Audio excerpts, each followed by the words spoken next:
아버지 감사합니다. 오늘 화요 기독교 강요 강독회를 또 시작합니다. 이 시간에도 이 강독회 시간 내내 주의 성령께서 우리에게 지혜와 총명과 명철을 주시며 하나님의 진리의 말씀에 또 합당한 즉 복음에 합당한 그러한 삶, 그러한 또 마음, 생각, 인격 모든 것들이 주어지는 귀중한 시간이 되도록 도우소서. 모든 것을 주님께 또 감사하며 또 오늘 참여한 모든 이들을 주께서 복을 주시고 또 주님의 그 은혜 안에 풍성하게 머물게 하여 주옵소서. 감사하며 우리 주 예수님의 이름으로 기도 올렸습니다. 아멘. 자, 우리 제 299페이지 칼빈의 기독교 강요 제 13장 제 23번 성자는 성부로서의 하나님도 되신다. 자, 우선 23번의 이 표제가 뭐냐면 성자는 성부로서의 하나님도 되신다. 자, 우리가 이 표제에서 알 수 있는 건 뭐냐면 지금 칼빈이 이제 어떤 것을 반박하려고 합니까? 즉 성자는 하나님이 아니다라는 것들을 그러한 주장을 하는 그러한 이단자들, 그러한 거짓 교리를 또 얘기하는 또 떠들어대는 그러한 궤변가들에 대한 칼빈의 논증을 이제 여기서 볼 수가 있습니다. 자, 시작합니다. 이 더러운 시궁창으로부터 세르베투스와 비슷한 또 다른 괴물이 흉측한 모습을 드러냈다. 자, 여러분 보세요. 칼빈 시대는 이단자들을 뭐라고 표현하냐면 이렇게 괴물, 아주 뭐라 그럽니까? 즉 하나님의 진리를 거짓되게 가르치는 자들에 대한 이 칼빈의 용어는요, 지금 시대의 기준으로 보면 굉장히 어때요? 아주 혹독해요. 내가 전에도 얘기했지만은 지금 이 번역도 칼빈이 원래 쓰던 번역 그 용어는 굉장히 좀 순화시킨 거예요. 굉장히 혹독해요. 물론 지금의 기독교 정서에서는 좀 거부감이 들겠죠. 그러나 우리가 사실 알아야 될 것은 하나님의 진리에 대해서 참 정말 어이없는 그런 이단, 거짓 교리, 이 거짓 선생들에 대해서 우리 시대는 너무나 호의적이에요. 너무 호의적이고 너무나 신사적이고 너무나 참 관용적이에요. 그걸 보면은 얼마나 이 교회가, 그러니까 정통 교회가 얼마나 하나님의 진리를 참 사수하고자 하는 의지가 약하다, 별로 그렇게 대단하게 여기지 않는구나 하는 걸 알 수가 있는 거예요. 그러니까 세르베투스나 이런 계속 이제 앞에서 얘기했지만 이 삼위일체에 대해서 아주 그 그릇된 교리를 퍼뜨리는 이러한 자들을 괴물이라고 표현해서 괴물. 자, 그런데 어떠한 사악한 무리들은 세르베투스의 어리석은 생각에 동조한다는 오명과 수치를 모면하기 위해 삼위가 있다. 그러니까 삼위일체를 인정한다는 거죠. 삼위가 있다고 고백하지만 이에 대한 주석을 덧붙여 말하기를 오직 실제적으로 그리고 본래적으로 유일하신 하나님이신 성부가 성자와 성령을 창조하셨으며, 이 창조란 말이 아주 잘못된 용어죠. 그러면은 결국 성령이나 성자도 피조물이 된다는 거 아니에요, 결국. 말이 안 되잖아, 이건. 네. 그러니까 창조하셨으면 이를 통하여 자신의 신성을 그들에게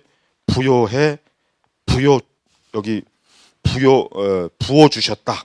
부어주셨다. 그러니까 이러한 주장을 펴는 사람들이 칼빈이 볼 때는 세르베투스의 아류, 그냥 세르베투스와 거의 다를 바 없는 아주 비성경적 삼위일체를 비신학적 삼위일체를 주장하는 무리다 이거죠. 그러니까 성부가 성자와 성령을 창조해서 그 창조된 그 성자와 성령에게 하나님의 신성을 부여했다. 그래서 신이 됐다. 그래서 신성한 위격을 가졌다. 이거를 정말 만약에 이런 내용을 가지고 지금 교회들에서 설교하면은 여러분 아멘 하세요. 그러면 아마 다 아멘 할 거예요. 난 이거 장담할 수 있어요. 지금같이 이렇게 무식한 시대는 뭐 이런 이름은 굉장히 참 은혜로운 설교구나.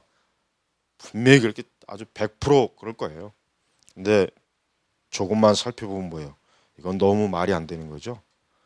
애초부터 성자와 성령은 어때요? 처음부터 신성을 가진 존재이셨지 중도에 뭐 심지어는 뭐 성부가 성자와 성령을 창조했다는 이 자체만 해도 이건 정말 엄청난 신성 모독적인 발언이에요.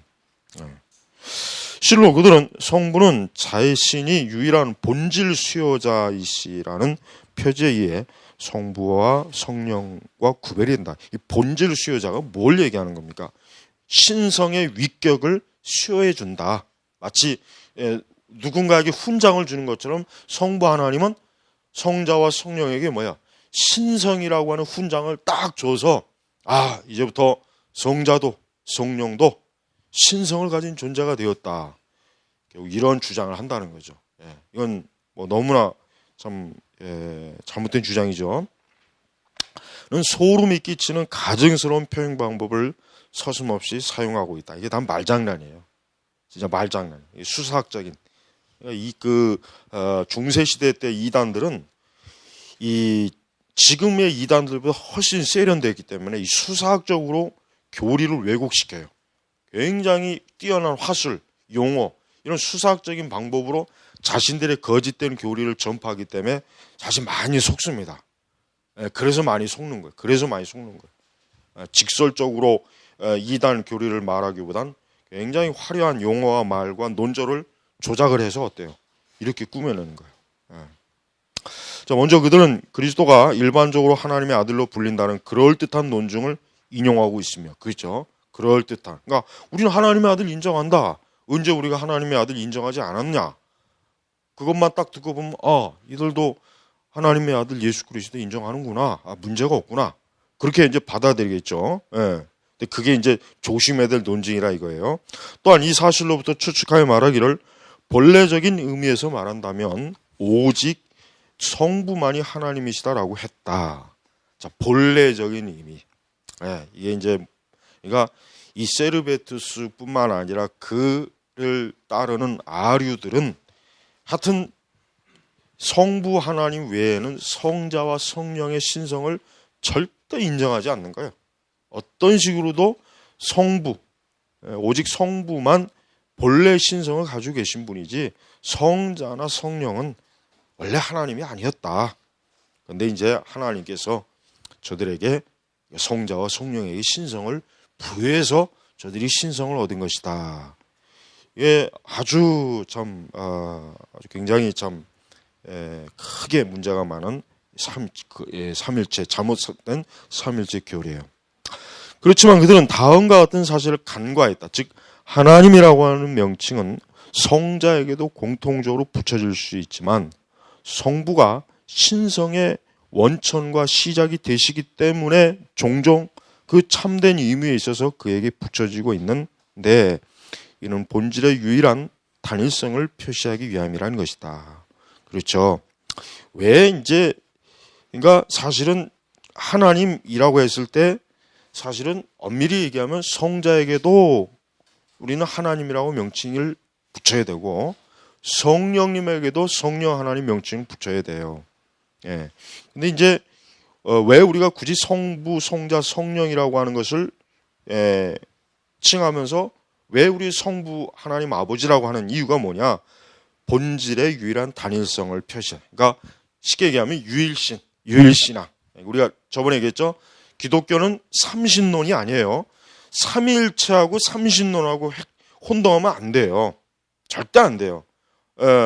이슬람 교도들이 우리 기독교를 비판할 때 쟤들은 신이 세 개 있다고 믿는 아주 괴상한 믿음을 갖고 있어라고 그렇게 비판한단 말이에요. 그러니까 이게 뭐예요? 지금 칼빈도 같은 것 문제를 지금 다루는 거예요. 우리는 삼신론이 아니에요. 단일하신 하나님, 유일신 하나님이에요. 그렇지만 그 유일신 하나님이라고 하는 그 내용에는 성부 하나님, 성자 하나님, 성령 하나님 이 삼위일체적 관점으로 우리가 유일신앙을 가지고 있는 거예요. 자, 그들은 이를 제기하여 말하기를 만일 그가 참으로 하나님의 아들이 되신다고 한다면 그를 한 위의 아들이라고 생각하는 건 실로 어리석다 하고 말했다. 나는 이에 대하여 두 가지 사실, 즉 하나님의 아들과 한 위의 아들이, 즉 이 두 가지 사실이 참되다고 답변한다. 즉 그는 말씀이 창세 이전에 성부에게서 태어났기 때문에, 그렇죠. 이미 말씀, 즉 예수님은 창조를, 그러니까 그분이 창세 이후에 그분이 태어나신 것이 아니라 창세 이전에 성부에서 태어났기 때문에 하나님의 아들이 되시는 것이다. 가로 열고 이것은 우리가 아직은 중보자의 위에 대해서 말하고 있지 않기 때문이다. 그렇지만 이를 분명히 하기 위해서는 즉 위격에 대해 특별히 유의하지 않으면 안 된다. 즉 하나님은, 즉 하나님의 아들이라는 명칭에서 하나님은 가로에 여기에서 일반적인 명칭으로서가 아니라 아버지 대신에 사용되고 있다. 아버지 대신. 왜냐하면 우리가 성부 이외에 다른 하나님은 계시지 않는다고 생각한다면 결국 성자를 이러한 지위로부터 밀어내는 결과를 빚게 되고 말 것이기 때문이다. 그러니까 칼빈이 끝까지 지금 방어하고 고소하는 게 뭡니까? 절대 성자 예수 그리스도를 성부보다 못한 위격으로 주장하는 그러한 모든 주장들에 대해서 칼빈은 단호하게 지금 하여튼 성자 예수님을 단 1mm라도 성자 예수님의 신성을 격화시키는 것은 그건 아주 있을 수 없는 일이다 라고 지금 얘기하는 거예요. 그래서 이제 저들이 하나님의 아들이라는 명칭에서 하나님, 그러니까 우리는 하나님의 아들 예수 그리스도라고 하면은 하나님의 아들 예수 그리스도니까 예수님은 하나님보다 못하겠구나, 이런 생각을 하지 말아야 된다. 그것은 전혀 아버지, 아들은 뭐예요? 동등해요. 능력, 지혜, 권능, 주권 모든 면에서 동등해요. 그러니까 하나님의 아들이라는 표현을 했다고 해가지고 우리가 성부 하나님보다는 성자 하나님이 조금 부족한, 뭔가 좀 모자란 능력이 약간 차이가 나는. 그래서 여러분 올림픽 경기에서 메달 보면은 금메달이 제일 높이 올고 그다음에 은메달, 그다음에 동메달이죠. 지금 이 세리베투스는 이 아류 부류들은 삼위일체를 자꾸 그렇게 주장하는 거예요. 자꾸 금메달, 은메달, 동메달식으로. 그러니까 칼빈은 계속해서 그 부분을 저들의 말도 안 되는 그런 그 어이없는 그런 주장에 대해서 칼빈이 계속 지금 반박하고 있는 거고. 우리가 이 3장에서 이 삼위일체에 대한 것만 잘 읽었고 안다면 적어도 삼위일체가 무엇이고 삼위일체가 어떠한 것이구나 하는 것을 신학적으로 적어도 알 수 있고 이해할 수 있어요. 굳이 더 삼위일체에 대해서 공부를 하지 않아도 일반적인 우리 성도들은 칼빈의 이 13장 삼위일체, 기독교 강요에 있는 삼위일체만 잘 이해해도 삼위일체에 대해서 절대 어디서 이상한 얘기 듣고 헷갈리거나 그럴 일이 절대로 없어요. 아주 제대로 알 수 있어요. 그러므로 신성을 언급할 때는 언제든지 우리는 마치 참되신 하나님의 이름이 성부에게만 적용되는 것처럼 성자와 성부 사이의 어떤 대립을 결코 인정해서는 안 된다. 안 되죠. 안 된다. 왜냐하면 이사야에게 자신을 나타내 보이셨던 하나님은 물론 참되고 유일하신 하나님이셨지만 요한은 그를 그리스도라고 확정하기 때문이다. 요한복음 10장 41절. 역시 이사야의 불 통해 자신이 유대인들에게 고치는 돌이 될 것이다 라고 증거하신 분은 유일하신 하나님이셨는데 바울은 그를 그리스도라고 선포했다. 그러니까 구약 선지자와 신약의 사도들이 동시에 예수님을 하나님, 즉 신성의 존재로 여겼다. 그걸 지금 얘기하는 거예요. 이사야를 통하여 내가 나를 두고 맹세하기를 내게 모든 무릎이 꿇겠고, 여기서 내게는 지금 누굴 얘기하는 겁니까? 예수님이에요. 예수 그리스도. 하나님의 아들을 얘기하시는 거예요. 내게 라고 선포하시는 분은 유일하신 하나님이셨지만 바울은 그를 뭐예요? 그리스도시라고 해석했다. 로마서 14장 11절. 여기서 덧붙여 사도는 계속적으로 다음과 같이 말했다. 주여, 태초에 주께서 땅에 기초를 두셨으며 하늘도 주의 손으로 지으신 바라. 히브리서에 나오는 거예요. 마찬가지로 하나님이 모든 천사가 저에게 경배할지어다. 이러한 것들은 단지 유일하신 하나님에게, 그러니까 성부 하나님에게만 해당될 수 있지만 바울은 그것들이 그리스도에게 합당한 칭송들이라고 역설했다. 그러니까 바울은 이 유일하신 하나님에게만, 자, 바로 이 유일하신 하나님이 누구냐? 성부, 성자, 성령, 그리고 기꺼이 그리스도도 합당한 칭송을 받을 수 있다. 유일하신 하나님으로. 그리고 그리스도가 하나님의 영광의 광채이시기 때문에 하나님만이 지니고 계신 것이 그리스도에게 양도된다고 하는 교묘한 주장은 아무런 가치가 없다. 그래요. 하나님이 어떤 예수님이나 성령님에게 성령님에게 부족한 무엇이 있어서 하나님이 성자와 성령에게 뭔가를 양도, 그러니까 뭐 빌려줬다, 뭐 주었다든지 빌려줬다든지 하는 그것은 있을 수가 없다. 그러니까 절대 우리는 기본적으로 성자나 성령님이나 뭔가 부족해서 가서 성부에게 빌려야 된다. 야, 우리에겐 이러한 어떤 속성이나 능력이 없으니까, 지혜가 없으니까 빨리 가서 우리 성부 하나님에게 좀 구워와라, 불려와라, 얻어와라. 이런 게 없다 이거예요. 왜? 스스로 완전하신 분이잖아요. 스스로 완전하신 분. 왜냐하면 여호와의 주의 이름은 어느 곳에든지 표현되고 있으므로 그의 신성에 비추어 볼 때 그 자신으로부터 비롯된다는 결론을 얻을 수 있기 때문이다.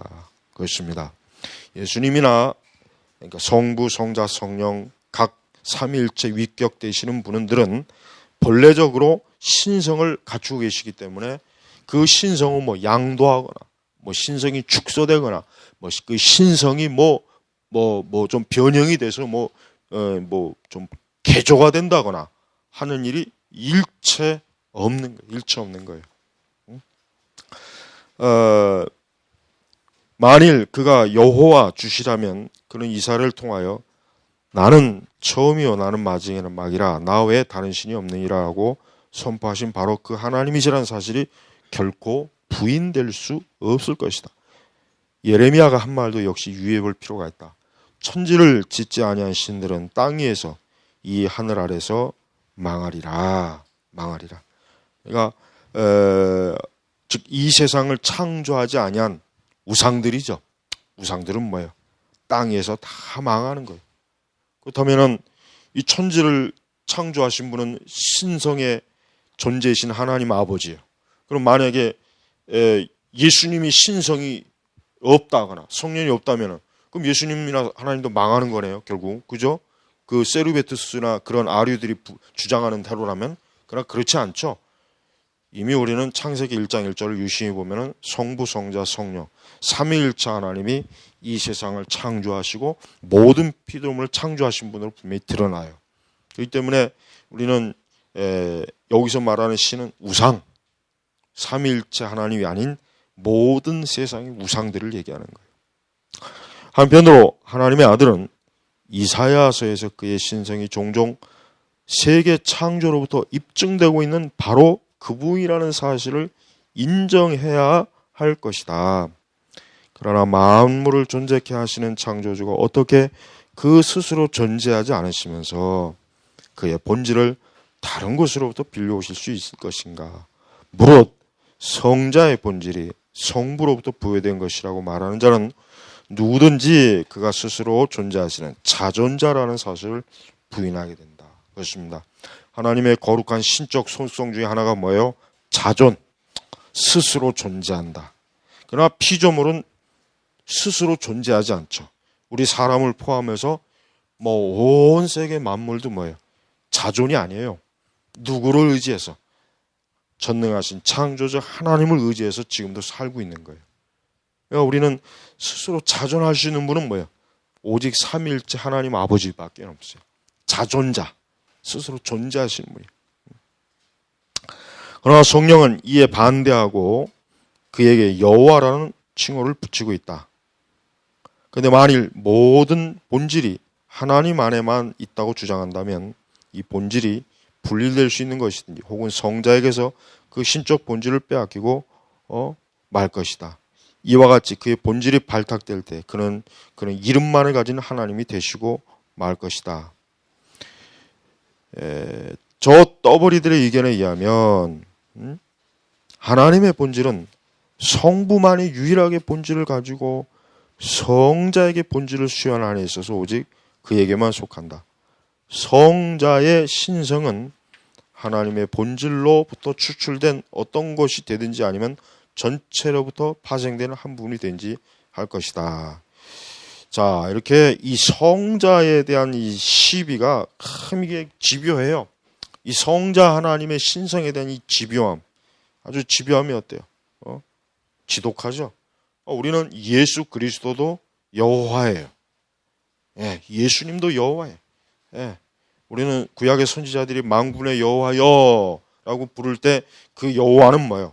성자 예수님도 해당이 되시는 거예요. 우리가 이 예수님, 즉 우리는 성자가 어떤 하나님 아버지께로부터 신성의 본질을 부여받았기 때문에 그때부터 이젠 하나님이 되시거나 여호와가 되시는 것이 아니다라는 것을 아주 확실하게 우리가 체계를 딱 세워야 됩니다. 그런데 이제 그들 자신의 원칙으로부터 영은 단지 성부의 영에 지나지 않는다는 사실을 시인하지 않으면 안 될 것이다. 왜냐하면 만일 그가 성부에게만 속해 있는 고유적인 본질에서부터 비롯된 하나의 파생물에 지나지 않는다면, 그러니까 부수적인, 마치 그냥 원래 신성이 없었는데 어쩌다 보니까 오늘날 성부에게서 뚝 떨어져 갖고 아들이 되었다 이런 거. 그런 타당하게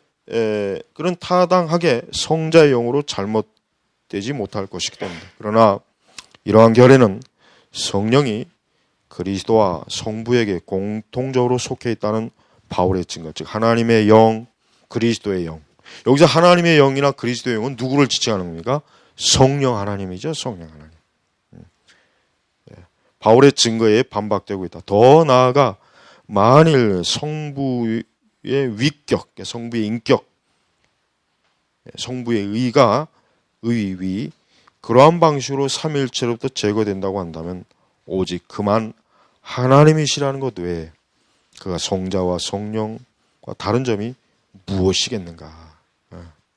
그러니까 이 성부의 위격, 또 성자의 위격, 성령의 위격, 또 우리가 하나님의 영, 그리스도의 영 이렇게 총체적으로 부르는 그 하나님, 바로 그 하나님은 참으로 우리가 여기서 계속해서 나타나지만 삼위일체 하나님이시다라고 하는 것을 우리가 여기서 꼭 짚고 넘어가야 됩니다.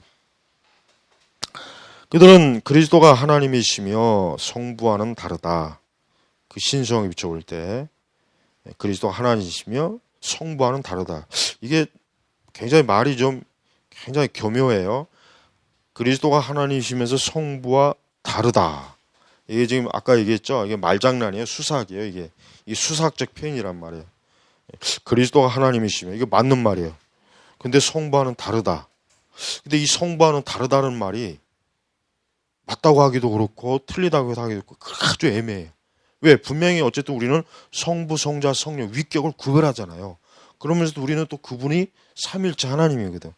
그러니까 요런 말들이 아주 이게 이 사람을 혼란하게 하는 말, 아주 혼란하게. 그렇지만 잘 분별해야겠죠. 바꾸어 말한다면 성부가 성자가 아니시라는 사실을 밝혀내기 위해서 어떤 차이점이 제시되어야만 한다. 이 차이점을 본질 자체에 두고 있는 자들은 본질, 아니 전체 본질을 떠나서는 결코 존재하실 수가 없는 그리스도의 참된 신성을 완전히 파괴하고 있는 것이다. 분명히 성부는 성자와 공통되지 않는 어떤 독특한 것을 소유하지 않는 한 성자와 다를 바가 하나도 없으실 것이다. 네. 그러니까 이렇게 그리스도의 신성, 이 그리스도의 신성을 교묘하게 이렇게 마치 성부와 뭔가 차이점이 있다는 그것을 자꾸 얘기하면서 그리스도의 신성에 대해서 격하하는 그런 교묘한 짓들, 그런 것들을 칼빈은 아주 예리하게 지금 파고 있어요. 그렇다면 그 차이점은 어디에 있는 것일까? 만일 그것이 본질에 있다면 성부께서 그 본질을 성자와 함께 공유하고 계신지 여부에 대해 답변해야 될 것이다. 그러나 이러한 공유는 부분적으로 강요하지 않다. 왜냐하면 하나님을 반신으로 만들려고 하는 것은 실로 가능한 일이 되고 말 것이다. 여기서 반신이 뭐예요? 반신. 그러니까 하나님의 신성이 완전한 신성이 아니라 뭐예요? 반쪽짜리 신. 그러니까 부족한 반쪽. 반쪽이다, 반쪽. 충만한 하나님의 신성은 충만한 것이겠네요. 충만한 것인데 하나님 반신. 마치 하나님의 신성이 딱 50%만 신성이고 나머지 50%는 뭐 신성이 없다. 이렇게 속성을 얘기하는 거죠. 그건 뭐 말이 안 되죠. 그 밖에도 그들은 이러한 방식으로 하나님의 본질을 비열하게 산산조각 내버리게 될 것이다. 그러므로 본질은 전적으로 그리고 완전하게 성부와 성자가 공통적으로 계속 지니고 계신다. 만일 사실이라면 본질에 있어서는 서로 아무런 구별이 없다는 것이 될 것이다. 만일 그들이 하나님은 본질을 아들에게 나누어 주시면서도 계속 그 안에 본질을 소유하시는 유일하신 하나님으로 머물고 계시다고 한다면 그리스도는 단지 상징적인 하나님, 즉 실제적이 아닌 단지 외관적인 이름뿐인 하나님이 되고 말 것이다. 왜냐하면 스스로 있는 자가 나를 너에게 보내셨다는 말씀 밑줄 볼 때 하나님에게 존재한다는 것보다 더 독특한 것이 결코 없기 때문이다. 우리는 이 성부, 성자, 성령, 특히 이제 계속해서 이 성자 예수님의 신적 존재, 신적인 그분의 존재에 대해서 칼빈은 조금도 양보하지 않고 조금도 타협하지 않고 그리스도의 신성을 하나님의 신성과 동격으로 아주 강하게 그것을 딱 아주 그 교리를 지금 굳게 지키고 있어요. 그래서 칼빈은 예수님에 대해서 정말 조금이라도 그분의 영광스러운 신성을 감히 어떤 누구든지 만약에 손상한다면 그런 아주 참 하나님의 무서운 심판을 받는다는 그러한 명제를 분명히 주장합니다. 자, 24번. 성경에 나오는 하나님이란 명칭은 성부만을 지칭한 것이 아니다. 그렇죠. 이제 계속 논리적으로 지금 나가고 있어요. 우리가 하나님, 즉 특히 이제 구약 성경에 하나님, 여호와라고 하는 또 주님, 뭐 주 이런 구약 성경에 표현되어 있는 이 하나님에 대한 호칭은 단지 성부 하나님만이다. 아니죠.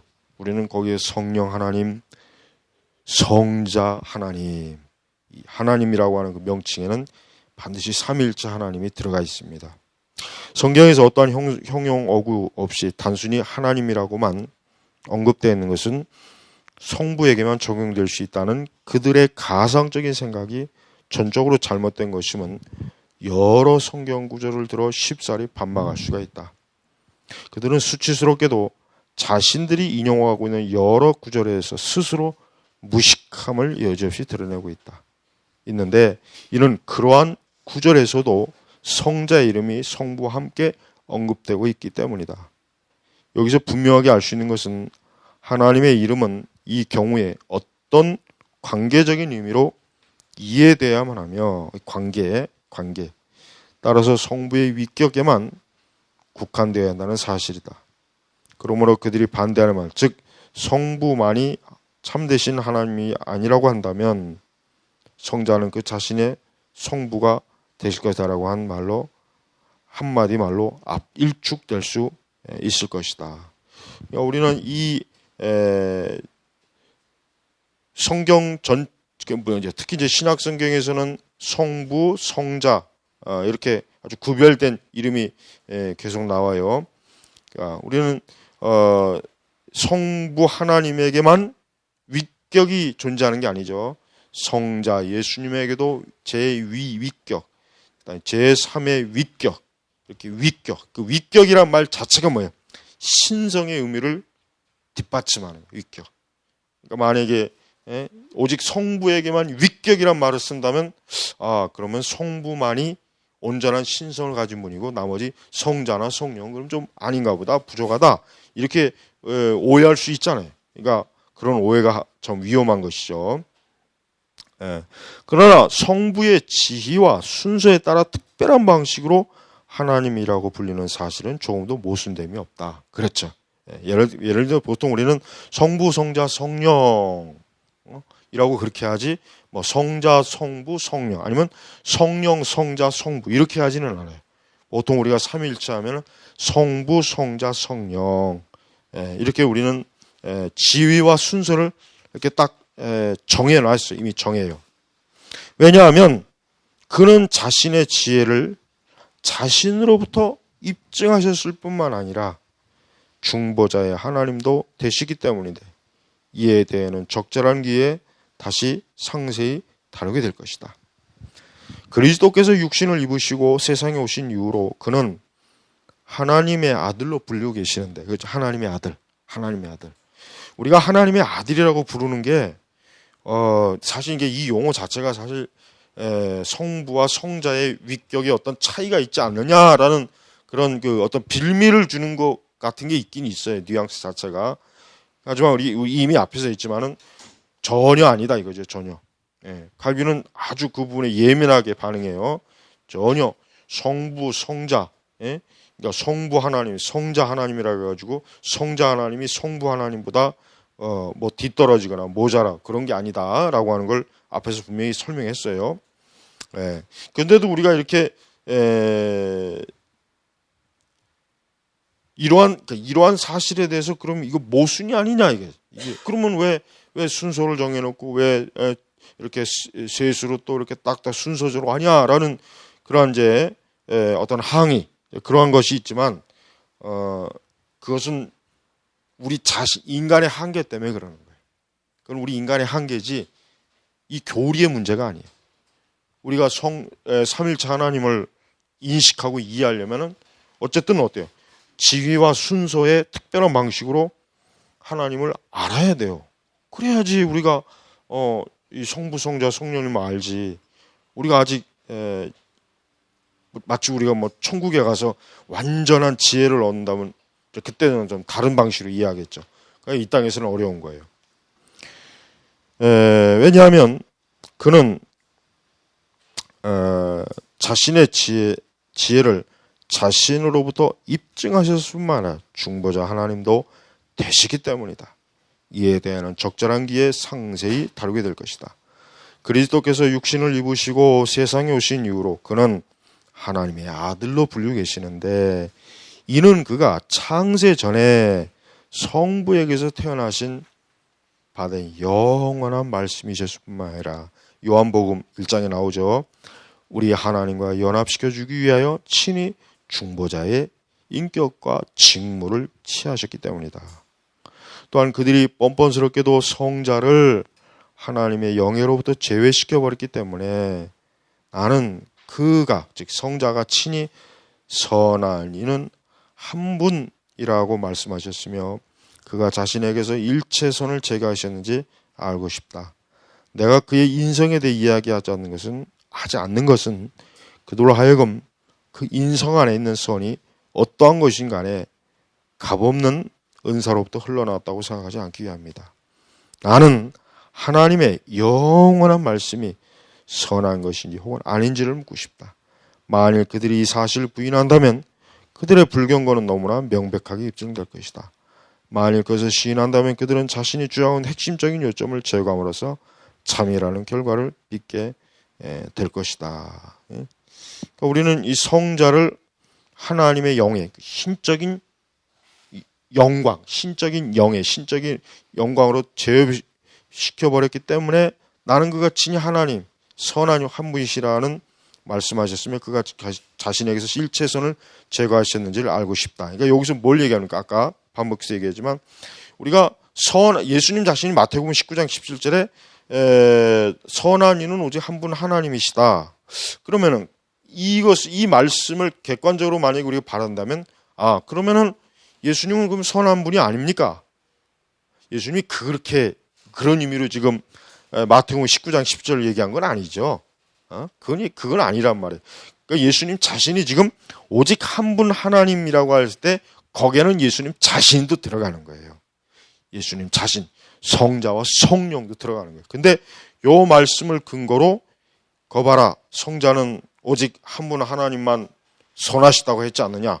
그러니까 성자는 선에 있어서 부족함을 드러내는 거 아니냐.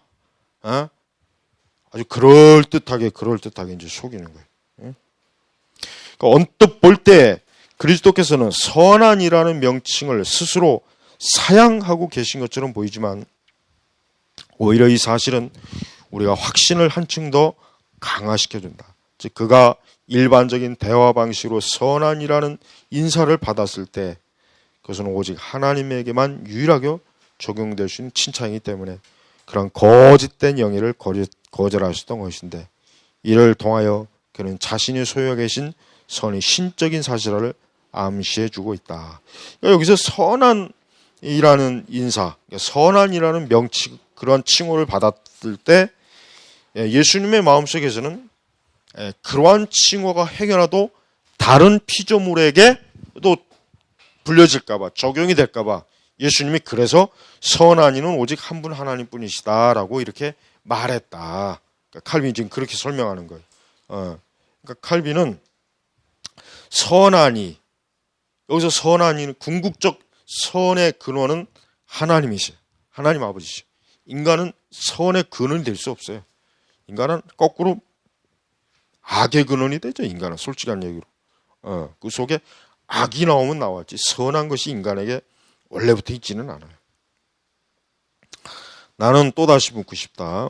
바울이 오직 하나님만이 썩지 아니하고 지혜로우시고 참되신 분이라고 확증했는데 이러한 말들에 의해 과연 그리스도는 어리석고 거짓된 인간의 수준으로 격하되고 말았는가라고 그는 태초부터 천사들에게 불멸성, 절대 멸하지 않는 불멸성을 수해 주신 생명 그 자체이신 그분을 어찌 썩지 아니한 분이 되실 수 없었겠는가.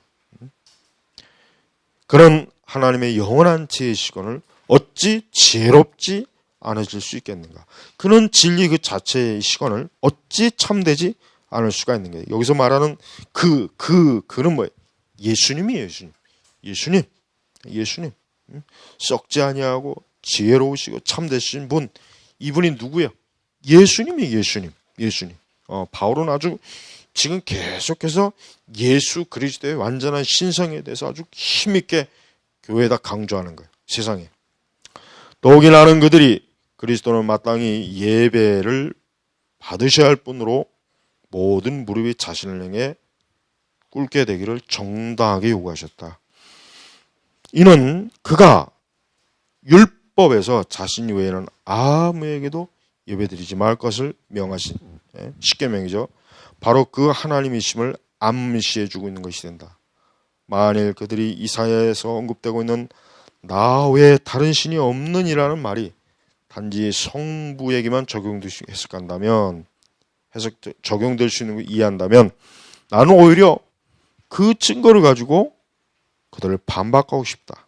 왜냐하면 우리는 하나님께 속해 있는 것은 무엇이든지 그리스도에게로 돌려주심을 잘 알고 있기 때문이다. 그러니까 우리가 10계명의 1계명, 2계명, 3계명 결국은 그거는 성자에게도 해당되는 거예요. 성자. 하나님의 형상을 만들면 안 되고 예수님의 형상을 만들면 된다. 아니죠. 우리는 하나님의 이름은 함부로 욕되게 된다. 되면 안 된다. 그러나 예수님의 이름은 함부로 욕되게 된다. 그게 아니죠. 바로 지금 그걸 얘기하는 거예요. 그러니까 우리는 하나님 자신이 이 영광스럽게 선하다고 하는 이 명칭, 또 지혜로우시고 참되시고 썩지 아니하고 이런 모든 명칭을 지칭하시는 분, 지칭되는 분이 바로 예수님이다. 예수님, 그리스도다 이거죠. 그리스도. 더욱이 나는 그들이 그리스도는 마땅히 예배를 받으셔야 할 분으로 모든 무릎이 자신을 향해 꿇게 되기를 정당하게 요구하셨다면, 이는 그가 율법에서 자신 외에는 아무에게도 예배드리지 말 것을 명하신 바로 그 하나님이심을 암시해주고 있는 것이다. 만일 그들이 이사야서에서 언급되고 나 외에 다른 신이 없느니라는 말이 성부에 그러면 적용될 수 있는 것으로 이해한다면, 나는 오히려 이 증거를 가지고 그들을 반박하고 싶다. 왜냐하면 우리는 하나님께 속해 있는 것은 무엇이든지 그리스도께로 돌려줄 수 있음을 잘 알기 때문이다. 그러니까 한번 구약성경 읽을 때 우리는 구약성경을 의도적으로 한번 하나님을 예수님으로 읽으면서 읽어도 전혀 문제가 없어요. 구약성경에 하나님, 여호와 이러한 하나님의 명칭이 나오는데 그것을 예수님이라고 바꿔 읽어도 그건 전혀 문제가 되는 게 아니에요. 왜? 우리는 성부 그 하나님의 이름이라 속에는 결국 성자, 성령, 삼위일체 하나님의 다 이미 스스로 계시한 것이기 때문에, 드러낸 것 때문에.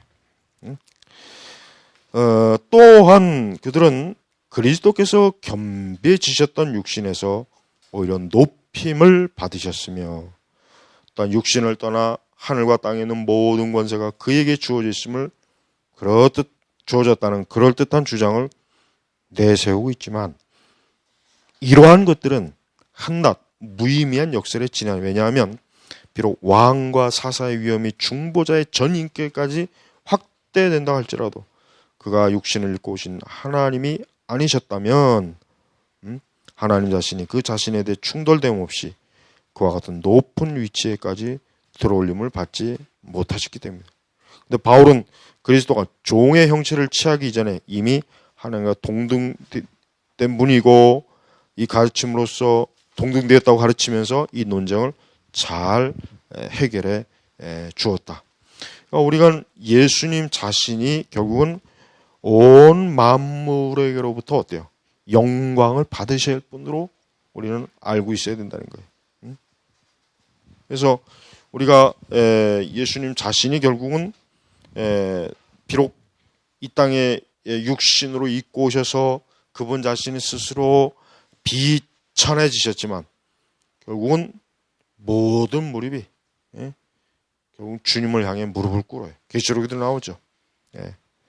만일 그가 야와 여호와라는 이름을 가지고 그룹 사이에 자정하시며 열방을 치리하시는 왕이신 하나님이 아니었다면 어떻게 이러한 동등성을 성립될 수 있겠는가? 아무리 그들이 반항한다 할지라도 이사야가 다른 곳에서 이는 우리의 하나님이시라 그가 우리가 그를 기다렸다라고 말한 바 그리스도와는 전혀 상관없다고 터무니없는 억지를 부리지는 못할 것이다. 이와 같이 진순함으로 이사야는 백성들을 바벨론 포로에서부터 구해낼 것이라 뿐만 아니라 모든 면에서 교회를 완전히 회복시켜 주시는 구원자 하나님께서 오신다는 사실을 알려주셨다. 그렇죠. 이사야서에는 참으로 예수님의 그 다시 오심, 의의 왕, 예수 그리스도의 그 오심에 대한 이사야의 그 소망적인 메시지는 굉장히 강렬해요. 이사야의 전반부는 이스라엘의 타락, 우상숭배, 이스라엘의 배은망덕함, 이스라엘의 참 영적인 무지함, 그런 것들에 대해서 이사야가 신랄하게 참 비난하고 비판하고 정죄하는데, 그러나 가면 갈수록 이사야의 끝분으로 갔으면 어떻습니까? 소망, 메시아에 대한 영광, 또 장차 메시아가 와서 통치할 세상의 그 영광스러운 모습, 이런 것들로 인해서 막 이사야는 점점 그냥 해가 그냥 떠오르는 거지. 그리스도라고 하는 그 영광의 빛이 떠오르는 것에 대한 그 기쁜 소망이 이사야에서는 가득해요. 그리고 결국은 하나님의 교회를 완전히 하나님의 교회를 완벽하게 회복시켜 주는 거예요. 일단 이 세상도죠. 이 세상도 더 이상 죄로 인해서 막 찌들은 세상이 아니라 이거죠. 또한 그리스도는 그의 아버지 안에 있는 하나님이시다라는 그들이 내세우고 있는 또 다른 구실도 아무런 효과를 얻지 못하게 될 것이다. 비록 우리가 그 순서와 정도에 있어서 신성의 시작이 성부 안에 있다는 사실 인정을 할지라도 마치 성부가 성자를 만드신 것처럼 성부만이 본질을 소유하고 계신다는 생각은 산낱 가증스러운 망상에 지나지 않는다 했죠. 예. 왜냐하면 이런 식으로 생각할 때 신적인 본질은 다양한 것이 되든지 아니면 그리스도의 이름과 상상에 의해 하나님으로 부르게 될 것인지 되든지 할 것이 때문이다. 만일 그들이 성자는 하나님을 이심을 인정하면서도 그 서열이 성부 다음이라고 주장한다면 성부에게는 지음을 받거나 나음을 입은 것이 되고 말 것이다. 우리가 성부, 성자, 성령이라는 순서, 이게 어떤 계급적, 능력적 순서가 차이가 아니죠. 이건 우리 이성이 이해할 수 있기 위해서 그냥 삼위일체를 부르는 하나의 우리의 표현 방식이지, 우리 이게 어떤 능력과 계급적 질서의 차이로 인식을 하면 안 된다라고 지금 칼빈이 주의를 주는 거예요. 서로 나는 비나라기를 좋아하는 많은 사람들이 모세가 하나님을 소개하면서 우리의 형상을 따라 우리의 모양대로 우리가 사람을 만들고라는 말한 것을 근거로 삼아 인격들을 구별하는 데 대해 조롱하고 있다는 사실을 잘 알고 있다. 그렇지만 경건한 독자는 만일 한 분 이상의 윗격들이 한 분 하나님 안에 존재하지 않으셨다고 말하는 모세가 말하는 이 내용은 얼마나 쓸모없고 어리석은 것이 되고 말 것인가를 잘 알 것이다. 그렇죠? 여기서 우리의 모양, 우리가. 그러니까 이 우리라고 하는 표현 자체가 바로 하나님을 복수형이 아니라, 그러니까 단수형이 아니라 복수. 거기는 삼위일체에 대한 복수적인 의미를 아주 확고하게 드러내요. 확고하게. 분명히 성부가 말씀하신 분들은 지음을 받지 않았다. 그러나 하나님 자신 외에는 실로 그 한 분 외에는 지음을 받지 않은 것이 하나도 없다.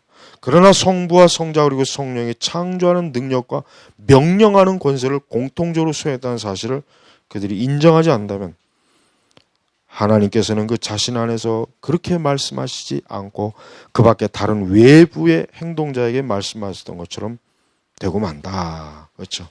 예. 그러니까 우리가 이 성부, 성자, 성령의 거룩한 신성을 아주 칼빈이 얼마나 그냥 아주 있는 그대로 교리를 잘 지키려고 아주 고수하고 있는 모습을 보여요. 끝으로 그 두 가지 반대를 즉시 물리칠 수 있는 한 구절이 있다. 왜냐하면 그리스도의 친히 하나님의 영이시라고 말씀하시는 마치 말씀이 영적인 본질을 지니고 계시지 않는 것처럼 성부에게만 국한시킬 수 없기 때문이다. 그러나 만일 성령이라는 명칭이 성부와 마찬가지로 성자에게도 적용될 수 있다면 나는 성자가 특수하게 한정되지는 않는 하나님이라는 이름으로 이해될 수 있다고 결론을 맺고 싶다. 그렇지만 곧 아버지께서 신령과 진정으로 예배하는 자들은 스스로 하나님을 예배하는 자임을 입증한다고 덧붙였다. 이 사실로부터 또 다른 요점을 인출해낼 수 있다. 즉 그리스도는 머리, 즉 아버지 밑에서 교사의 직분을 수행하시기 때문에 성부를 하나님으로 부르고 계시는데 이는 그 자신이 신성을 파괴하시기 위함이 아니라 우리를 점차적으로 그 위치에까지 높이기 위함이다. 자, 이렇게 우리는 우리가 오늘 이제 한 장 한 장이 좀 길어서 두 장을 하는데 칼빈이 지금 24장 그 다음에 23장, 24장에서 지금 칼빈이 말하는 바는 우리가 굉장히 그 예수님의 그 신성에 대한 그 칼빈의 아주 강력한 반박이었어요. 그러니까 예수님의 신성을 왜곡하는 세르베투스와 예수님을 교묘하게 그 신성을 격화시키고 예수님이 마치 창조된 피조물과 같은 그런 위치에 있다가 그냥 어느 날 갑자기 신성 존재가 되었다 이런 식으로 하는 거기에 대한 칼빈의 아주 날카로운 반박을 우리가 여기서 볼 수가 있습니다. 그래서 오늘 두 장은 우리는 예수님이 하나님과 동등하신 신적 존재로서 전혀 문제가 없다라고 하는 것을 신약 구약에서 전체적으로 우리는 균형 있게 여기서 칼빈이 잘 논증해낸 것을 우리가 볼 수가 있습니다. 그래서 우리는 이러한 삼위일체에 대한 이 기독교 강요의 이런 내용을 통해서 삼위일체에 대해서 전혀 관심 없는 이 시대에 우리는 삼위일체에 대한 이 명확하고 아주 중요한 교리를 우리가 잘 이해할 수 있도록 우리 이렇게 공부하는 과정을 갖게 됨을 참 감사합니다. 자, 기도하겠습니다. 하나님 아버지 감사합니다. 오늘 저희가 기독교 강요 또 삼위일체 부분을 계속 공부하고 있습니다. 우리가 오늘 이 시대대처럼 삼위일체에 대해서 전혀 관심도 없고 지식도 없고 이해도 없고 또 삼위일체에 대해서 아는 바가 없는 이 부끄럽고 무지한 시대에 오늘 저희가 이러한 기독교 강요를 통해서 삼위일체에 대해서 중요한 것들을 계속 공부하게 하시니 감사합니다. 주여, 저희가 또 다음에도 모일 수 있는 은혜를 주시고 하나님의 이 거룩한 교리를 더욱 참 많이 잘 배우도록 저희를 이끌어 주옵소서. 감사를 올리며 살아계신 우리 주 예수님의 이름으로 기도 올렸습니다. 아멘.